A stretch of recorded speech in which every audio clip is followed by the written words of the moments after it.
Hi everyone, it's Mike from Lux Blocks. It's Thursday and it's time for our weekly drawing session, our doodle session. We call it doodles because my philosophy is that doodling is the way to approach art through fun and through play, which is the smartest way to approach art if you want to have more immediate success and longevity in your little artistic career. Because if you take it too seriously at first, especially, you will get frustrated and stop. And that may be an unfortunate thing. Now, why did I put all these plants on my little easel here? And the reason why I did that was I just picked these outside. I want to emphasize that art without nature is as ridiculous as science without nature. Okay, that it's an intrinsic part of the artistic experience, is the experience of nature.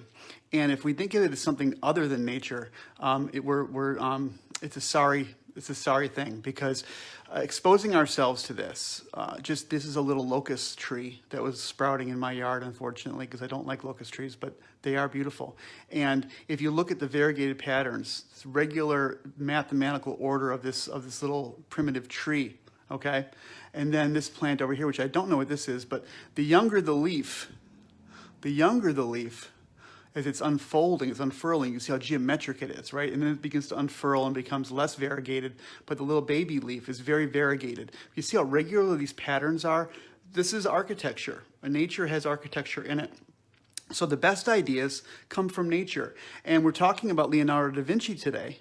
And if you want to understand Leonardo da Vinci, if you want to understand the Renaissance, you have to understand something. You have to understand that they were influenced by nature. And more importantly than that, they are influenced by death, okay? And that sounds kind of grim, especially if we're making this kid-friendly. But this is a dog skull. This is a dog, okay? To a Renaissance artist, this is much a dog, if not more an important aspect of a dog than, Rufy, the little dog in your house. Because they were looking for the understanding of a thing, okay? The deep design understanding of a thing, okay? There was a saying in the Renaissance called disegno interno.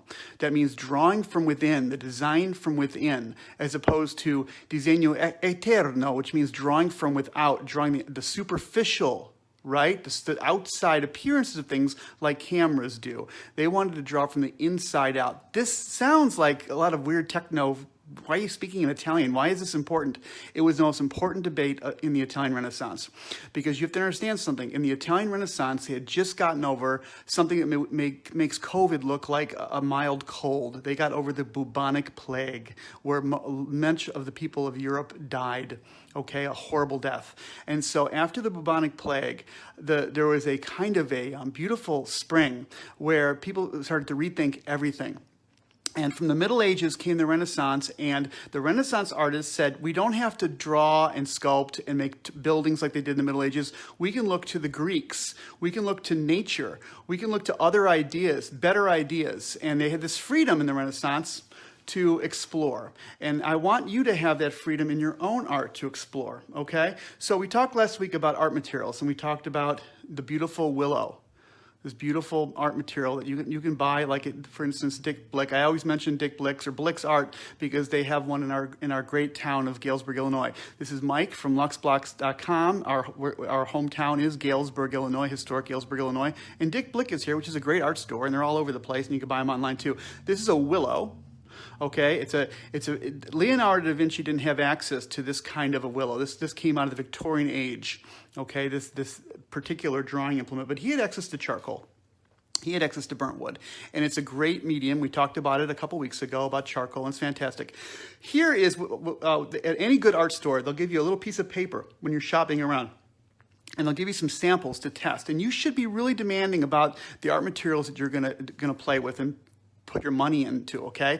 So you can test different kinds of charcoal. And I put a few samples out today. This is a compressed charcoal, where they take the charcoal and they compress it, and it'll make a nice, dark, rich line. It's a beautiful thing. But anyways, in stores like Dick Blick, they'll have little pieces of paper, and you can test these things out, okay, and see which drawing medium, which drawing utensil has the line that you want to make. So here's a charcoal pencil.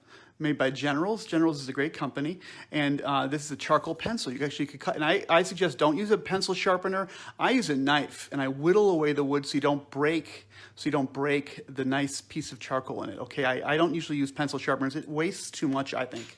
And I don't need a sharp line because the way I draw with the side. So I always have a nice line. I have a very, very thin line because I use the side, right?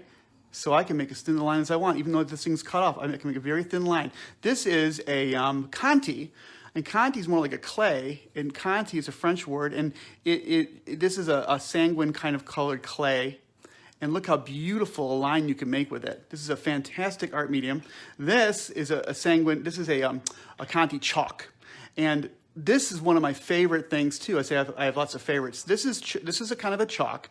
It's or a clay. It's ground. You have two things when they have man-made materials. You have a pigment, right, which is the color, and then you might have a binder, something it's been mixed into, like a clay. Okay, so there might be an iron oxide powder, and they mixed it into a clay and compressed it into this what looks like a chalk, but it's not chalk. It's clay with pigment into it. It's a Conti crayon, so they call it a crayon. But look at the lines I can make.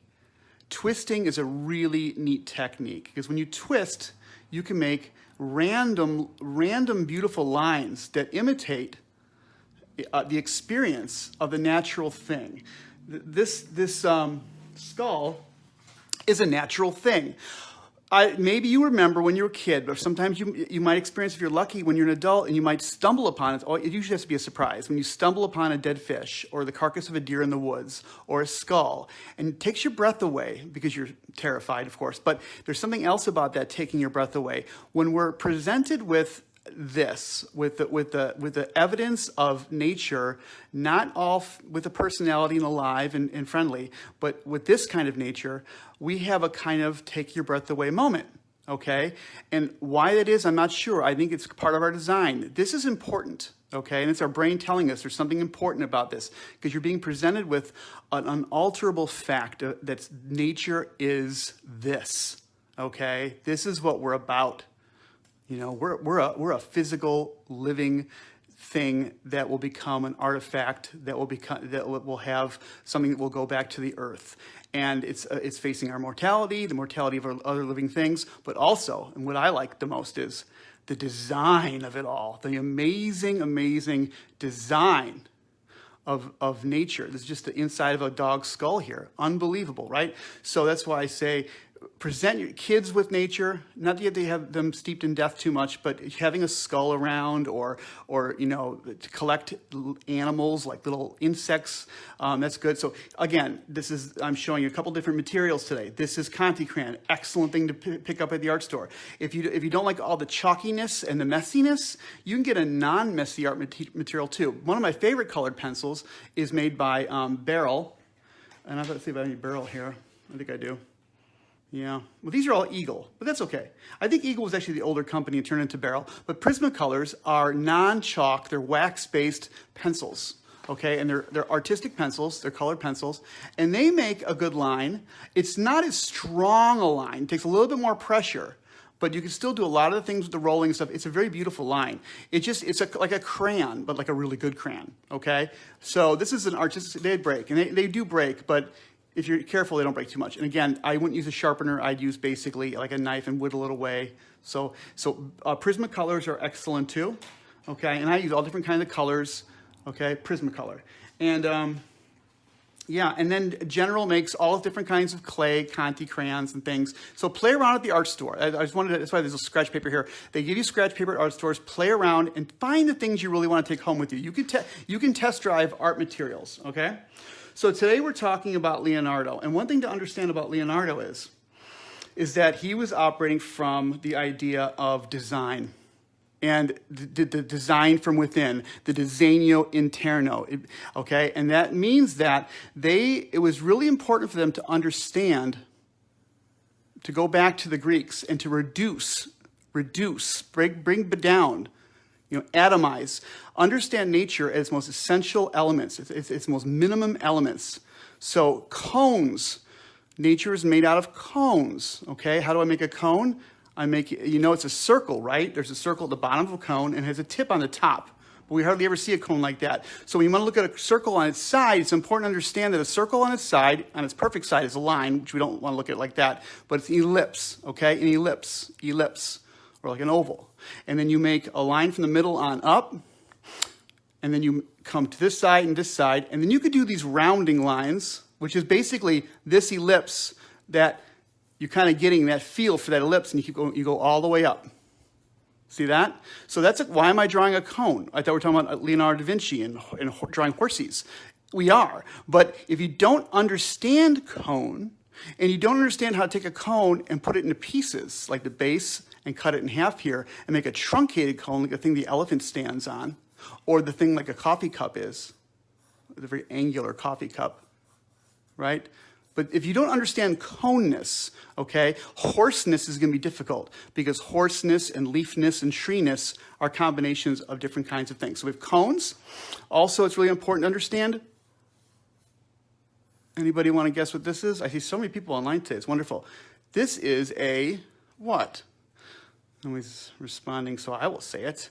It's a cylinder, right? It's a cylinder. So it's round on both sides, and a bent rectangle that goes around it. That's a cylinder.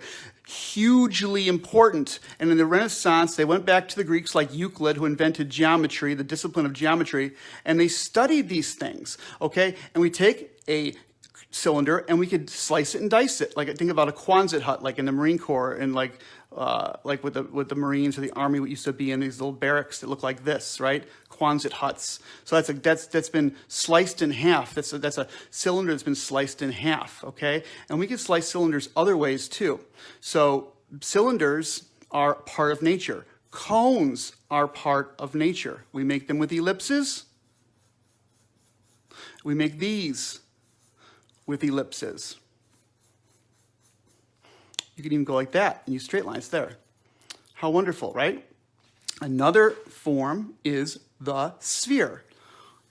Mike, that looks like a circle. Right, we got to show the illusion of a sphere. We know that a sphere has a north pole and a south pole. It has an equator, which is a line, like a hemisphere line right here. It has these hemisphere lines or latitude lines that go up like this. See, I'm making them like curved. Curvy. Not very good. And then we have the up and down lines, the north-south pole lines, which are the lines of longitude.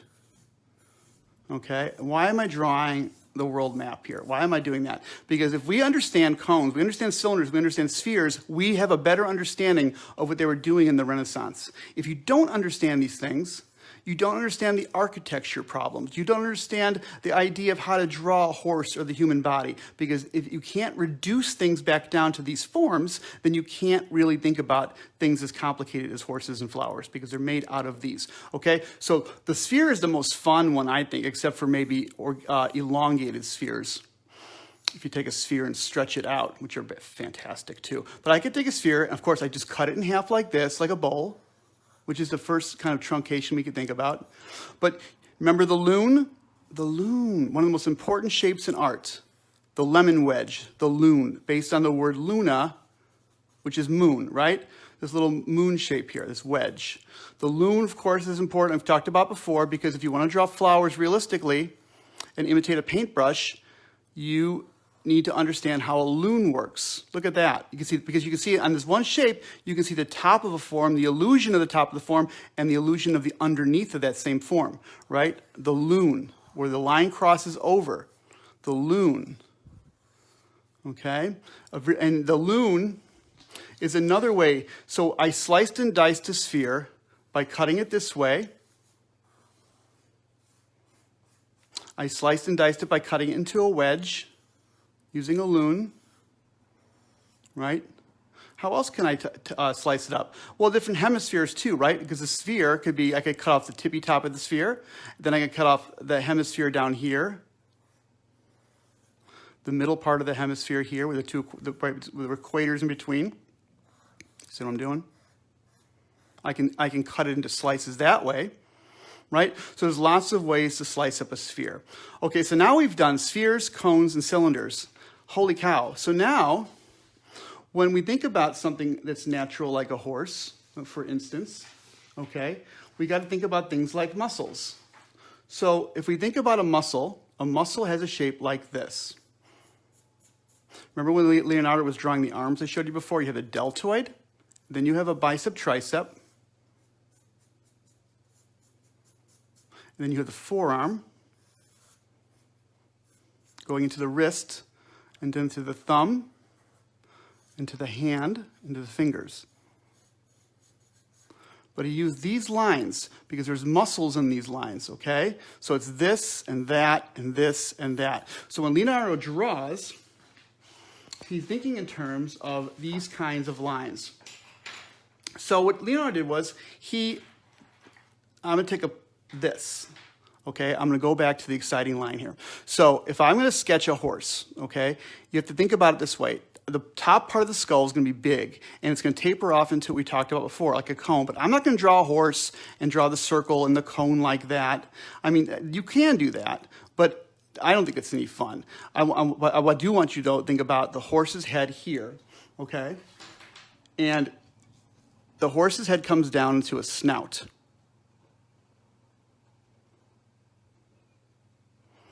And the horse has a lips and has a mouth and has a chin. And there's a very soft tissue here. If you ever had the pleasure of touching a horse's mouth, this is all very mushy and soft. The most beautiful thing to touch in the world is a horse's mouth. It's a very soft, beautiful thing, and it's just, there's nothing like it, really, except maybe the muzzle of a deer or something like that, or a goat. But a horse has a very special mouth. And then up here is the eye. And so one style that Leonardo used to draw was the probative style, where when he was drawing for effect of excitement, okay, he could twirl the chalk, he could change the width of the line. See that? And that change of width adds an excitement to the line. Okay, and different media meaning like whether it's ink or whether it's chalk or whether it's charcoal or whether it's whatever, clay, will have different powers for expressing this. But the basic forms of the horse are here. It's this big part here, okay, but I hate to reduce it to a square, but I'll show you the square. There is kind of a square here. It tapers off, okay, this is skull here, this is bone here. And then there's flesh here, okay? If I looked inside the horse, you'd see it'd be a big hole here where the skull is, like very similar to my dog HB. This actually was my dog when I was a kid, and I buried him in high school in a crypt, in a stone crypt. And being the creepy artist that I was, years later after college, I came back and opened the crypt like a body snatcher, and I found this beautiful skeleton of my dog. And I've used it in my art classes ever since. And so my dog has really served me well. So the dog skull, any mammal skull, will have the same thing here, where the soft tissue of the nose is a hole. We have that on our skulls too, and the horse does too. And this is the zygomatic arch right here. And this is the nub, which would be the brow, right? Which is bone on top of the eye here. And then there's a soft part behind a dog or a horse's eye, a soft like depression, okay? And that's what you see here. The bone comes up and the skull goes behind the eye. There's that depression there. So there's a depression right here behind the eye, okay? So you think about a circle or square here. It tapers in where the bones are. It's all bone. Then it's flesh here, and flesh, the mouth, the big lips come over the jawbone, okay? So Leonardo saw everything in terms of flesh and bone, okay? You have to understand, in the Renaissance, they literally did get from the butcher or from, there were lots of horses around, they would actually get dead horses and they'd cut them up and they'd study their muscles, okay? So they had that, they did that for us. We don't have to be cutting into horses these days as much, but they did that, and it does help your art, I have to say. If you have the opportunity to dissect an animal or to do it with your kid, there's nothing wrong with that. It's part of the human experience. It is. And to think it's weird to cut into an animal, especially if you're a meat eater, that's weird. If you think that cutting into an animal for scientific and artistic reasons is weird, but you're okay with eating meat, then you have to examine your idea of weirdness, okay? So we're drawing a horse again over here. So here's the brow. Here's the top of the skull. Here's the snout coming into flesh, okay? Underneath is the cheekbone here, okay? And the jaw, there's bone, the jawbone's underneath, so you see lots of bone here and bone here, okay? And then you get into flesh again. You get into the flesh of the chin, and you get into the flesh of the mouth. I'm going to open this horse's mouth up. I'm going to exaggerate a lot. And that's what Leonardo did. Leonardo exaggerated a lot because he drew some commissions that involved battles. One was the Battle of Anghiari. I'm probably pronouncing that wrong. But the Battle of Anghiari, painted in Florence, was a competition with him and Michelangelo. They were competing to see who'd get the painting at the library. Okay? And so they both made these paintings. They both did the painting. Michelangelo's painting and Leonardo's painting was destroyed because he used a technique using wax, and the painting actually melted. Leonardo did that a lot. He'd experiment to the point of actually destroying his art. So I'm kind of referring to a technique that Leonardo used here, where he's using expressive lines, okay, and he's showing with these. Remember the S rule? Leonardo and Michelangelo used the S rule all the time. So he'd come in here and they use these S's to show the snarling snout of a horse in this Battle of Anghiari, where the horses are actually frothing and they're in the middle of battle. You could imagine that the horseman has reined this horse back, perhaps, with a shank bet, which would hurt the horse's mouth, actually, and they'd pull on that rein, right? So the horse is being pulled back so he could stop, so they could start engaging the fight, because the horses, I'm sure, were terrified, okay? So this is a really not a study of the detailed anatomy of a horse. This would be more of Leonardo trying to probe what the horse could look like in the middle of a battle, because they didn't have cameras, they couldn't freeze frame, and they couldn't see a horse in an instant like a camera can. Another way they would examine a horse would be to actually either have a horse stand still for them, or they would have a dead horse, and they'd have it on a table or suspended in the studio, and they'd have cables or whatever holding the horse at different angles, or maybe an assistant holding the dead horse. That would be an awful job. And they'd start drawing and examining the muscles of the horse and the bones, okay, and do a study. And these studies would inform the painting later on, or the sculpture.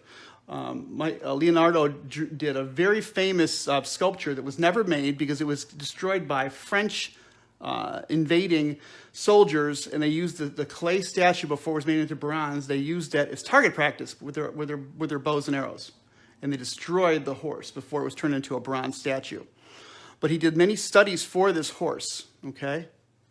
So here he has a muscle and a tendon going to a bone back here, and then the bones come in here, come down into a hoof, right? So he would study the bones. So you have to understand, horses have bones.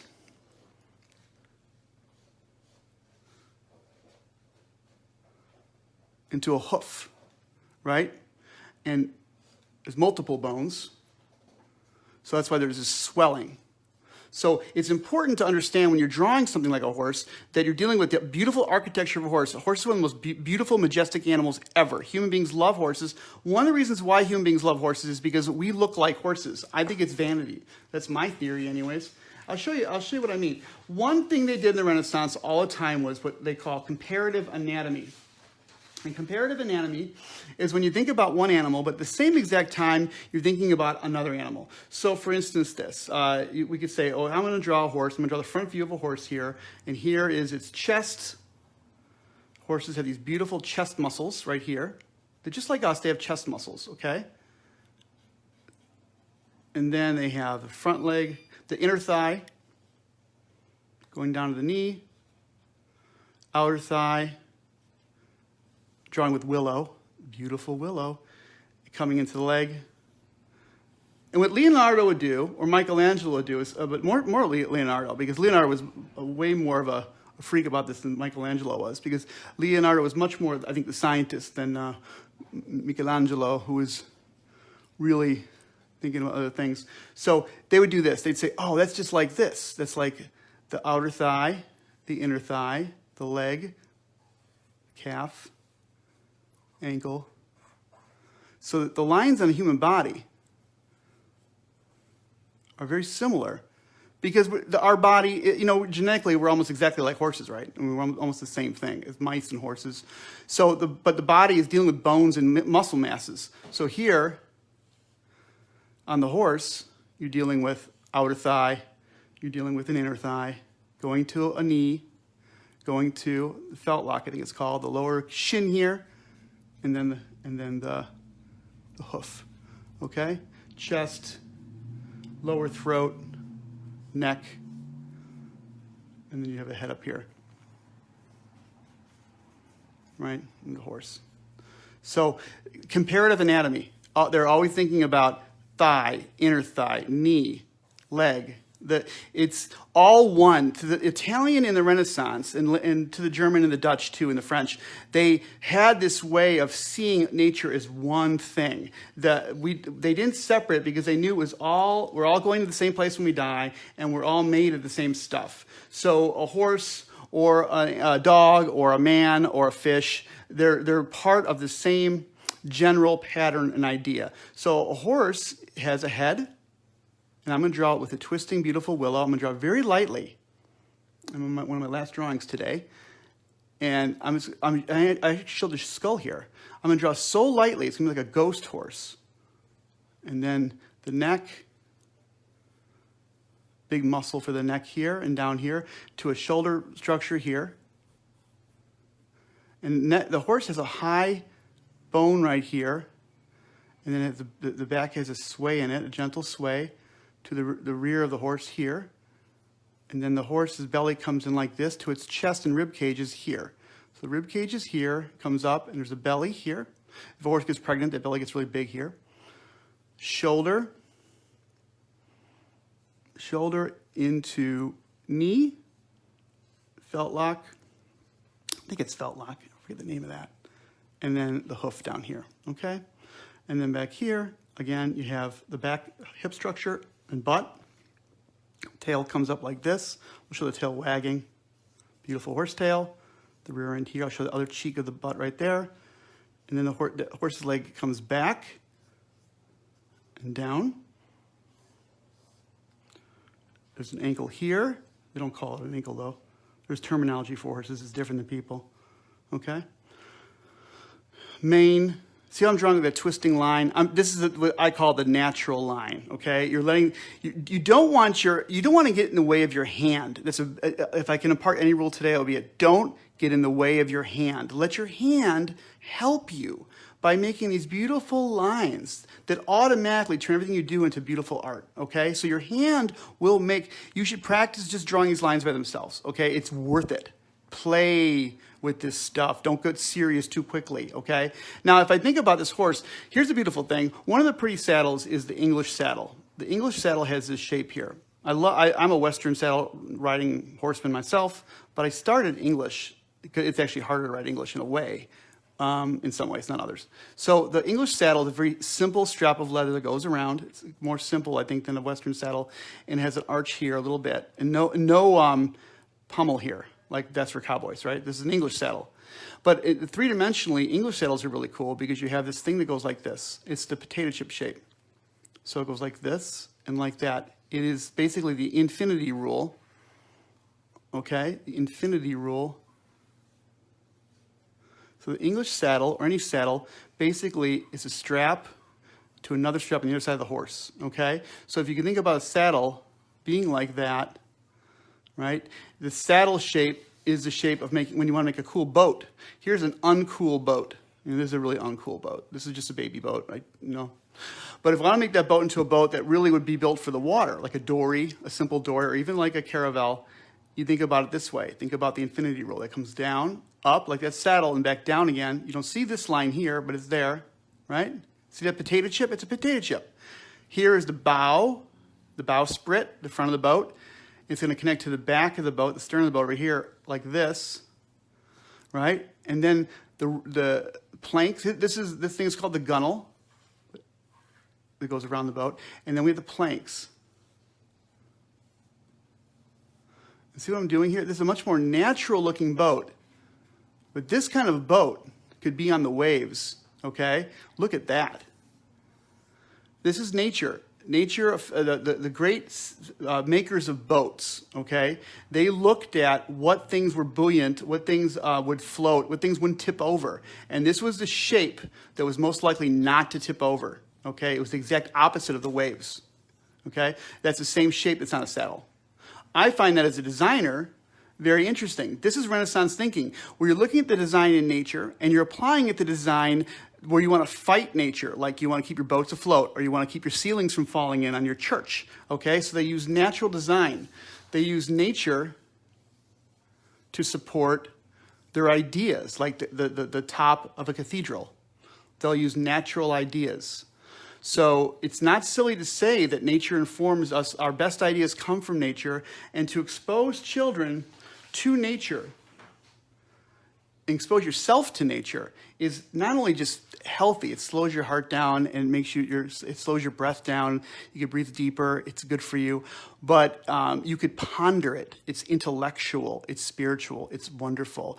And the skull has been the symbol of deep thinking and of great meditation forever. And there's a reason for that, because it reminds us that we're not here for long, so we got to make good while we're here. So this is Mike from Lux Blocks. We love coming here during the COVID pandemic, and we hope to see you next week. And you guys take care and keep drawing. Visit your local art store, and I'll see you next time. Thanks.